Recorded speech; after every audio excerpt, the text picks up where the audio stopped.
우리 아이가 어떤 일을 하고 싶은지 혹은 내가 커서 어떤 일을 하고 싶으냐에 따라서 수학의 중요성이 아주 많이 달라진다 할 수 있겠습니다. 자, 그렇다면 수학 공부를 함에 있어서 어떻게 해야 될 것이냐? 많은 분들이 물어보시죠. 선행이 중요합니까? 아니면 심화가 중요합니까? 라고 많이 물어봅니다. 사실 그런 거는 제가 봤을 때 큰 의미가 없어요. 왜 그러냐면 우리 아이가 초등학교 1학년부터 대학 고등학교 3학년까지 12개 학년이 있는데 이 12개 학년 동안 어떻게 준비를 해서 대학을 가느냐에 대해서 고민을 해야지 선행을 한다? 그러면 고등학교 2학년, 3학년 아이들은 대학교 거를 선행하겠습니까? 그런 게 아니죠. 그래서 우리가 선행을 하더라도 왜 선행을 하는지, 심화를 하더라도 왜 심화를 하는지에 대해서 고민을 해볼 필요가 있겠습니다. 자, 우리가 초등학교 1학년부터 고등학교 3학년까지 총 12개 단계가 있습니다. 자, 이게 한 단계씩으로만 난이도라든지 양이 이루어져 있다면 아마 수학을 공부하기가 엄청나게 쉬울 수 있겠죠. 또한 수학은 상호 연계성이 많아서 이전 학년 거를 모르면 다음 학년 거를 나갈 수가 없습니다. 자, 그런데 수학을 가만히 들여다보면 보통은 1학년에서 4학년, 5학년에서 중학교 2학년, 그리고 중학교 3학년에서 고등학교 3학년까지 세 단계로 분류가 되고요. 제가 현장에서 20여 년간 지도를 해보니까 가장 수학에서 난이도가 높아지고 체감 난이도가 높아지고 아이들이 급격히 어려워하는 부분이 중학교 3학년과 고등학교 1학년이라는 부분이죠.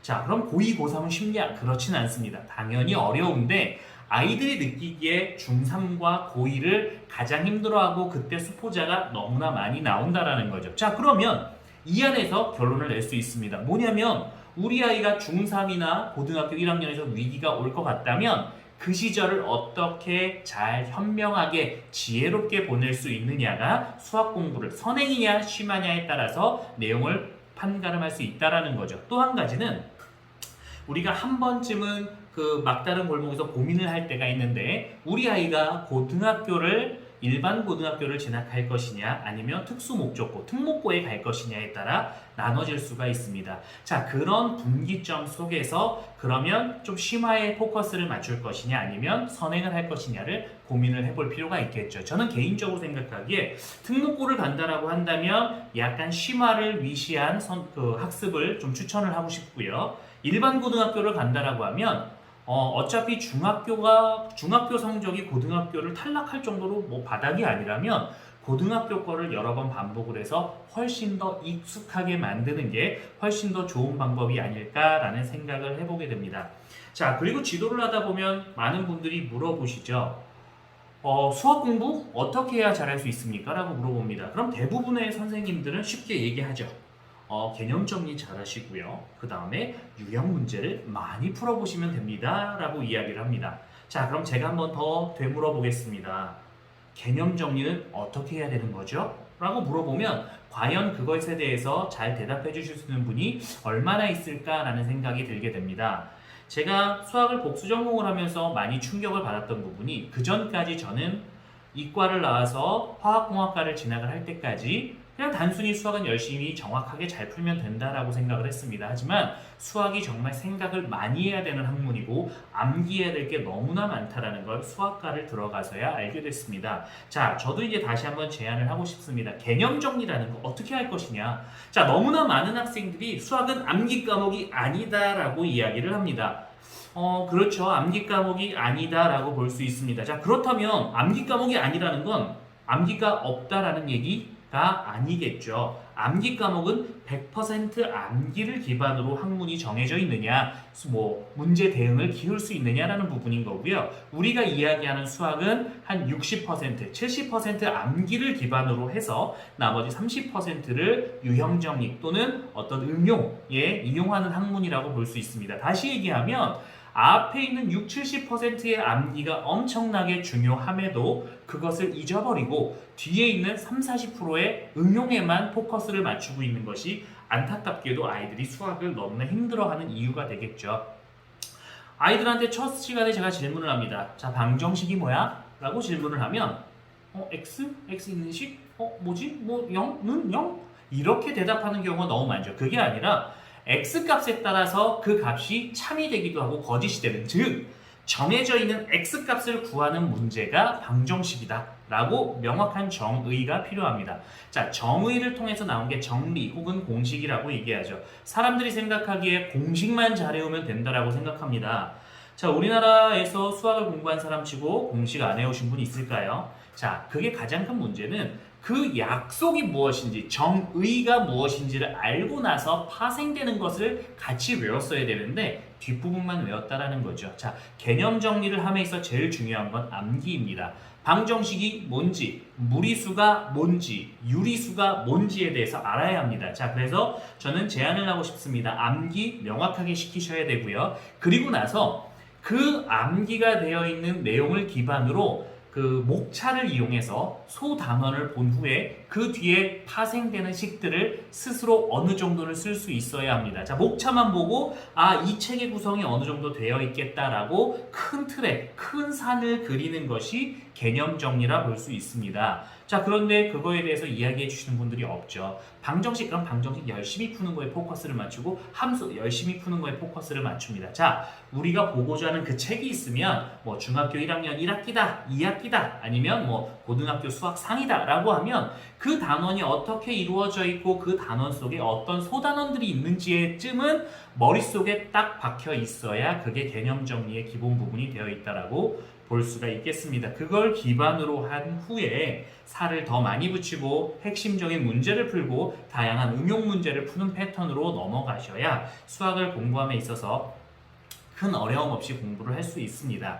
자, 그리고 연산에 대해서도 많이 이제 강론을박이 있습니다. 자, 연산 언제까지 해야 되냐, 연산 많이 해야 되냐, 연산 공부를 언제까지, 뭐 이런 얘기가 많이 나오는데요. 저는 과감하게 이야기를 한다면 한 초등학교 5학년 정도까지 연산을 함에 있어 큰 문제가 없으면 연산 쪽에는 좀 과감히 좀 탈피해라. 그리고 연산을 풀면서 너무 검산을 강조하기보다는 이제 그 원샷 원킬이라고 하죠. 한 번에 정확히 맞추는 연습을 해라라고 말씀을 드리고 싶습니다. 자, 우리가 연산을 할 때 두 가지 방향에서 많이 고민을 합니다. 자, 첫 번째는 이 연산을 정확하게 푸느냐, 또 다른 하나는 빠르게 푸느냐, 이 두 가지를 가지고 고민을 하게 됩니다. 자, 가장 좋은 건 두 가지를 동시에 이루는 거겠죠. 빠르고 정확하게 참 좋지만 우리가 어떤 아이들을 지도하다 보면 대부분의 학생들이 둘 중 하나에서 어려움을 느끼게 됩니다. 자, 그랬을 때 저는 과감하게 얘기하고 싶은 건 스피드 쪽에 포커스를 맞춰라 라고 말씀을 드리고 싶습니다. 자,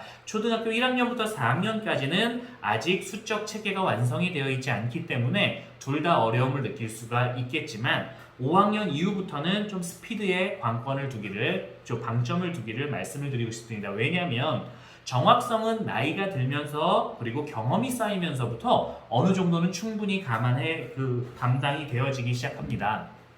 왜냐하면 자, 우리가 그 초등학교 학생들 같은 경우에 잘 모르는 부분이 있었는데 그런 부분들이 반복적으로 하다 보면 우리가 쓰이는 숫자 자체가 생각보다 그렇게 많지 않거든요. 자, 우리가 고등학교 3학년을 간다고 해서 막 10,000자리, 20,000자리, 30,000자리 이런 거 계산하지 않거든요. 그냥 우리가 쓰이는 숫자는 거의 대부분 많이 비슷합니다. 자, 그래서 우리가 생각해 봤을 때, 자, 그러면 어느 쪽에다 더 포커스를 둬야 되느냐를 봐야 되는 거죠. 자, 그래서 우리는 정확성도 중요하지만 정확성이라는 건 나이가 들고 경험이 쌓이면 늘어난다 라고 생각을 합니다. 그래서 습관에 해당되는 속도를 올려라 라는 쪽에 조언을 드리고 싶습니다. 그래서 속도를 많이 올려서 아이들이 문제를 풀림에 있어서 속도를 빠르게 올리다 보면 아이들이 정확도가 같이 떨어지게 됩니다. 왜냐하면 불안하기 때문이죠. 검산을 하지 않으면 아이들이 불안해하고 1번 문제를 다 풀고 나서 10번쯤 푸는데 내가 검산을 안 했어. 내가 여러 번 반복하지 않았어. 혹시 1번이 틀리지 않았을까?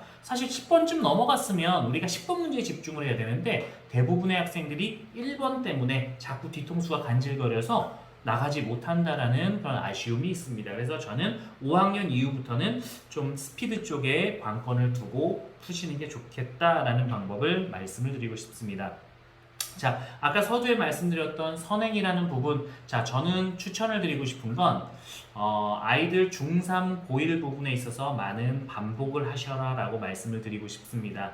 자, 우리가 초등학교 1, 2, 3, 4학년은 약간 숫자를 가지고 노는 그런 느낌이라고 본다면 5학년에서 중학교 2학년까지는 어떤 그 기본적인 수학의 기초가 닦이는 시기라고 볼 수 있습니다. 예를 들면 뭐 방정식이 뭔지, 함수가 뭔지 이런 부분이 나와 있습니다. 자, 근데 중학교 3학년, 고등학교 1학년이 되면 이전에 배웠던 내용들을 직대성하기 시작하고 이거를 실제 학문에 적용할 수 있는 단계로 점프업이 되기도 하고요. 하다 보니까 아이들이 그런 부분들, 그리고 고등학교 때는 특히나 융합이 되기 시작합니다.